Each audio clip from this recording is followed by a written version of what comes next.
Bonjour, je suis le docteur Kitadi, kizombologue, bachatologue, frottologue. Je réponds à toutes les questions qui n'ont pas de réponse dans le domaine de la danse. Oui, j'ai été élu premier savant de toute la République démocratique de l'Urban Kiz et de la Kizomba. J'exerce mon activité dans mon cabinet, place de la Petite à Paris et aussi à l'hôpital du Frottage. J'ai étudié à l'école du dérangement et j'ai été acquitté 5 fois pour des affaires d'atteinte à la pudeur, mais je m'expliquerai sur ceci plus tard. Aujourd'hui, nous allons faire un grand voyage dans l'immensité de la Kizomba pour rejoindre l'univers de la femme et de l'hypocrisie générale. Et donc, cette semaine, je vais choisir une question par rapport à ces femmes qui sont nombreuses à poser des questions. Mais pour ça, d'abord, je vais avoir besoin de mon ordi. Ah, donc, voilà. Alors, première question de Maïmouna, du 95. Oui, bonjour, je vais souvent en soirée Kizomba et je ne comprends pas pourquoi il y a certaines filles qui dansent plus que d'autres. Ceci est une très bonne question de Maïmouna. Bien sûr, Maïmouna est une blogueuse que vous verrez très prochainement dans une autre émission.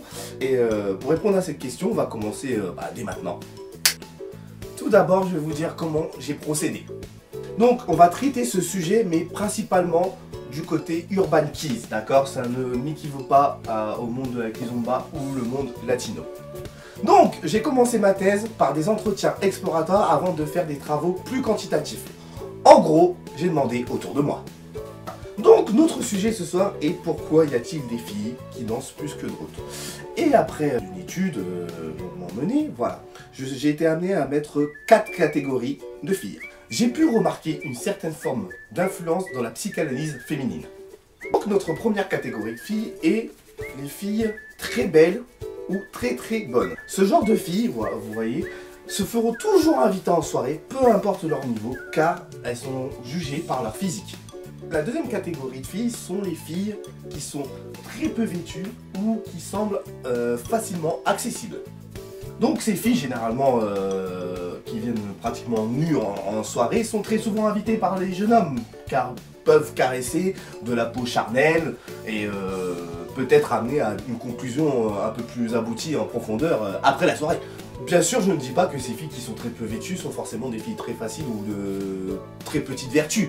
Je n'ai pas du tout dit ça. J'ai juste dit que les garçons invitaient plus ces filles car elles sont très peu vêtues. Donc, ont l'air beaucoup plus accessibles qu'une fille en pull vert, jean, basket. Troisième catégorie de filles, c'est ce qu'on appelle les filles populaires. Et je vais expliquer pourquoi je l'ai mise en dessous des deux autres catégories. Les filles populaires sont les filles qui sont soit connues parce qu'elles ont un très bon niveau de danse, c'est-à-dire qu'elles sont soit profs ou de très bonnes danseuses, ou populaires, c'est-à-dire qu'elles connaissent un max de monde.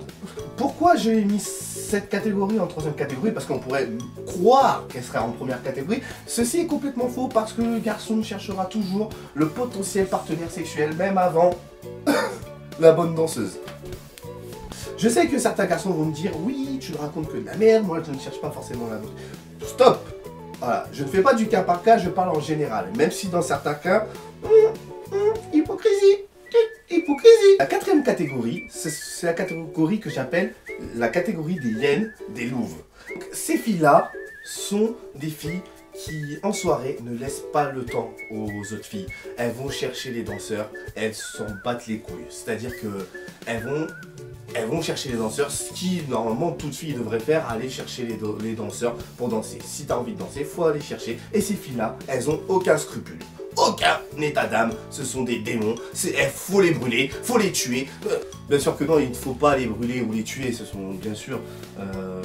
elles ont raison, bien sûr, de faire ça. Il est logique que si tu veux danser, tu as payé ta soirée, bon bah faut te bouger que pour danser. Donc voici la quatrième catégorie. Donc vous avez vos 4 catégories. Donc, les catégories que nous avons ici ne sont pas fixe. C'est-à-dire que vous pouvez déjà démarrer de la catégorie 4. C'est-à-dire que vous pouvez être une hyène, une chasseuse, une démone, une mangeuse d'hommes, une veuve noire, une menthe religieuse. Excusez-moi, j'ai été pris de folie. Donc, vous pouvez commencer par la catégorie 4, c'est-à-dire d'aller chercher de plus en plus de danseurs. Après cette catégorie, d'accord, plus vous allez chercher de danseurs, plus vous allez être connu, d'accord, plus vous allez faire de connaissances. Donc, vous allez commencer à rentrer dans la... Et plus vous allez prendre aussi de niveau, d'accord, et vous allez rentrer petit à petit dans la catégorie 3. Et dès que vous êtes déjà dans la catégorie 3, vous allez beaucoup plus danser parce que vous connaissez du monde. Et forcément, on va vous inviter beaucoup plus facilement parce que vous avez un plus grand réseau. Ou sinon, si vous êtes feignant, vous pouvez pratiquement tout de suite passer à la catégorie 2. Mais je tiens à préciser que la catégorie 2, bien sûr, est réservée à... n'est pas réservée à toutes les femmes, malheureusement. Je suis obligé de le dire, mais... Voilà, vous pouvez directement passer à la catégorie 2, mais méfiez-vous parce que cette catégorie 2 est à double tranchant. C'est-à-dire que, certes, les garçons vont vous inviter, mais sans doute les autres filles vont vous traiter, d'accord? Donc si vous êtes je m'en foutiste, allez donc direct sauter dedans, mais si vous faites attention à ce qu'on dit sur vous, faites attention à la catégorie 2. Alors, la catégorie 1, vous pouvez y aller, parce que bien sûr, les femmes très belles, on peut le devenir, bien sûr. Vous avez plein de tutos sur YouTube pour voir ça.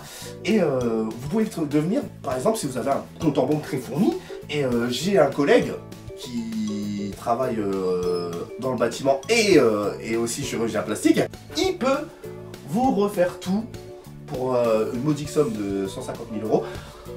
Si vous avez d'autres questions sans réponse, mettez un petit commentaire, mettez un petit pouce bleu sur Facebook ou cliquez un petit j'aime sur YouTube et je répondrai à vos questions.